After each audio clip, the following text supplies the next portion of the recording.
This news is presented by BK hardware store, Didwi Tikkar, Hamirpur. सभी प्रकार के paint, hardware, plywood, timber, tiles और marble के लिए संपर्क करें।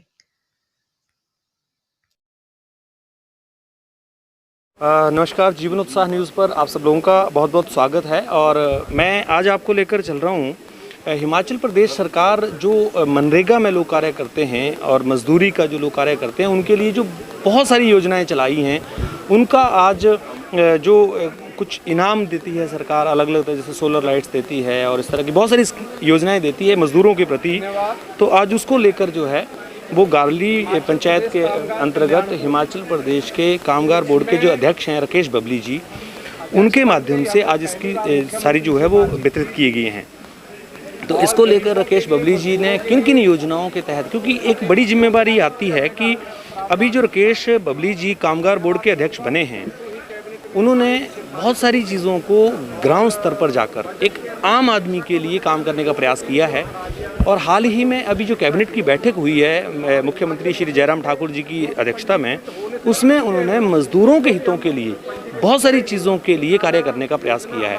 वो क्या क्या चीज़ें हैं, किस तरह से वो कार्य कर रहे हैं और एक आम आदमी, आम जनता, जो आप ये महिलाएं देख रहे हैं जितनी भी यहाँ पर, ये हमारे हिमाचल प्रदेश के वो लोग हैं जो मनरेगा में या अपनी मजदूरी में इनके पति इस तरह से काम करते हैं। तो उनके सरकार जो उनको चाहे स्वास्थ्य सुविधाएं देती है, चाहे उनके परिवार, उनके बच्चों की पढ़ाई के लिए पैसा देती है, वो सभी चीज़ों को लेकर जो है वो आज यहाँ चर्चा की गई।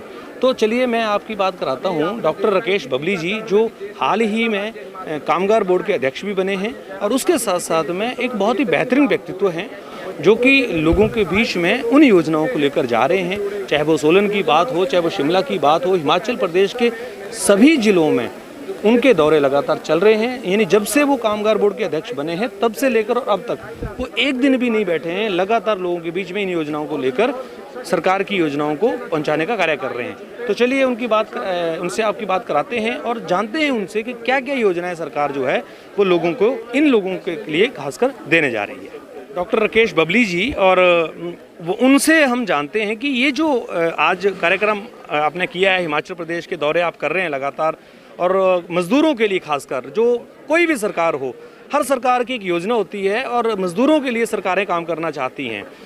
जिस तरह से हिमाचल सरकार आज कार्य कर रही है और आपको इतनी बड़ी जिम्मेवारी खासकर इसी पद के लिए, इसी कार्य के लिए दी गई है, और आज जो आप ये कार्य करवा रहे हैं, लोगों के स्वास्थ्य की बातें हों, मजदूरों के हितों की बातें हों, किस तरह से आप इन लोगों को ये विश्वास दिलाना चाहेंगे कि अब जो मजदूरों के हक हैं वो उनको पूर्ण रूप से मिलेंगे और उनके परिवारों की सुरक्षा के लिए भी आप वो जिम्मेवारी लेंगे?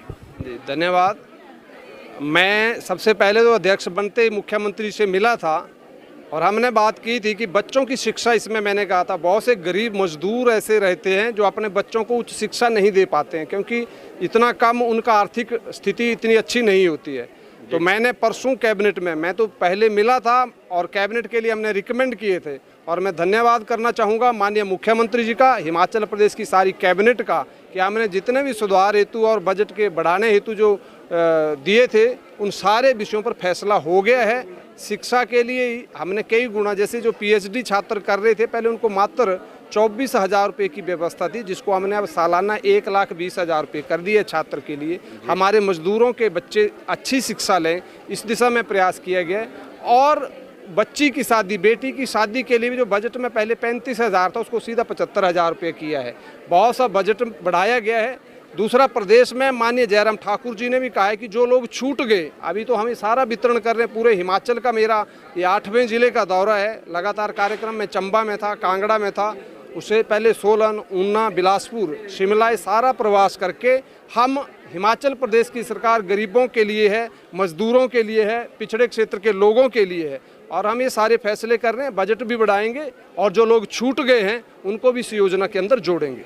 डॉक्टर साहब, आज जो हिमाचल प्रदेश 100% कोरोना वैक्सीन लगाने का हिमाचल प्रदेश पहला राज्य बन गया है, प्रधानमंत्री नरेंद्र मोदी जी ने अपने संवाद में आज हिमाचल सरकार की पीठ भी थपथपाई है, जयराम ठाकुर जी को भी शाबाशी दी है, और उन्होंने हिमाचल प्रदेश के एक गाँव के बारे में, गाँव का नाम लेकर सारी चर्चा की है। तो इसमें आप क्या मानते हैं कि मुख्यमंत्री जयराम ठाकुर जी का और नरेंद्र मोदी जी के तालमेल का कितना प्रभाव पड़ा है इसको लेकर? देखो, आज जो माननीय प्रधानमंत्री जी ने प्रदेश के मुख्यमंत्री की प्रदेश सरकार की जिस तरह से उन्होंने आज आपने देखा ही है, बधाई दी है और उनके कार्य को सराहा है।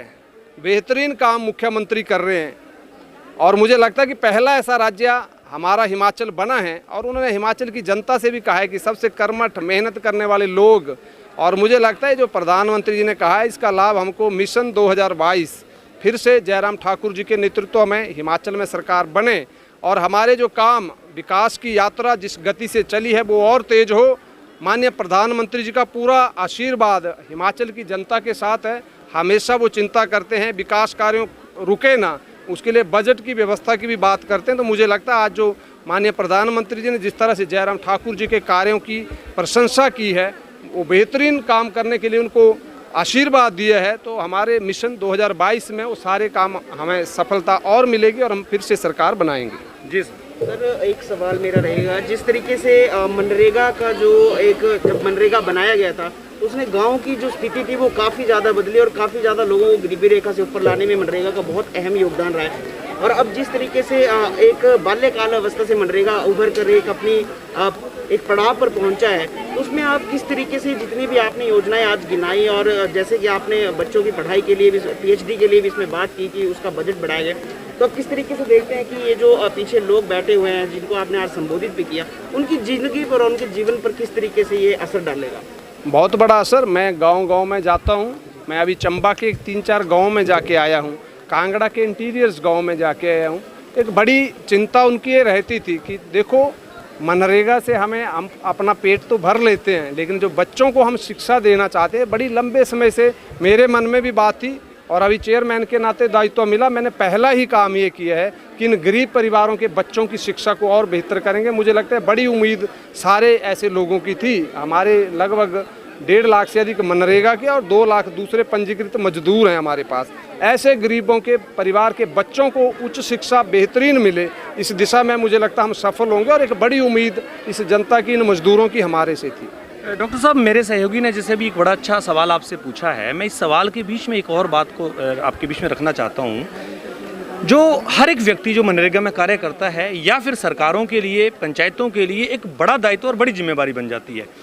मनरेगा के अंदर जो लोगों के कार्ड बने होते हैं, ज़्यादातर मामलों में क्योंकि हम मीडिया के लोग हैं तो हमारे पास इस तरह की शिकायतें भी आती रहती हैं कि मनरेगा के कार्ड बनने के बावजूद उनको कई बार रोज़गार नहीं मिलता है, वहाँ राजनीति के शिकार हो जाते हैं या फिर झूठे मस्टोल लगाकर नाम उनके लिख दिए जाते हैं और काम किसी और से करवा दिया जाता है। ऐसे में प्रदेश सरकार किस तरह से सुनिश्चित करेगी कि जो व्यक्ति का कार्ड है वही व्यक्ति मनरेगा में काम करे और उसी को ये सब सुविधाएं मिलनी चाहिए? बहुत अच्छा प्रश्न है और मीडिया में आप जैसे लोग इस तरह की बातें उठाकर जो इसमें जहां भी गड़बड़ की संभावना है उसको ठीक करने की दिशा में प्रयास, मैंने स्वयं कई जगह जाकर अब मैंने अधिकारियों को भी दिशा निर्देश दिए हैं। हम खुद भी चेक करेंगे और जो जिसको मिलना चाहिए लाभ, जिसको मतलब उसी को हम जोड़ेंगे। और बीच में अपने अधिकारियों से भी मैंने बात की है, पंचायत प्रतिनिधियों से भी मैं बातचीत कर रहा हूँ। जो इसके लिए पात्र होगा उसी को लाभ मिले। हम ये सारे फॉर्म भी चेक करेंगे और जो मैंने कहा है कि शिक्षा से कोई ना छूटे। हमारा राज्य ऐसे भी अग्रणी है, लेकिन जो मजदूरों के बच्चे कहीं ना कहीं छूटते थे उनके लिए हम बजट का अतिरिक्त प्रावधान कर रहे हैं। जी सर, बहुत बहुत धन्यवाद सर आपका। तो जैसे कि हमारे बीच में डॉक्टर राकेश बबली जी, जिन्होंने बहुत ही 2-3 महत्वपूर्ण विषयों पे बात की है और मैं इसी विषय को आगे थोड़ा सा जोड़ते हुए कहना चाहूँगा उन्हीं सभी लोगों से जो मनरेगा में कार्य करते हैं। मैं उन लोगों से कहना चाहूँगा कि अगर आपके कार्ड बने हुए हैं तो आप ईमानदारी से आप ही कार्य करें।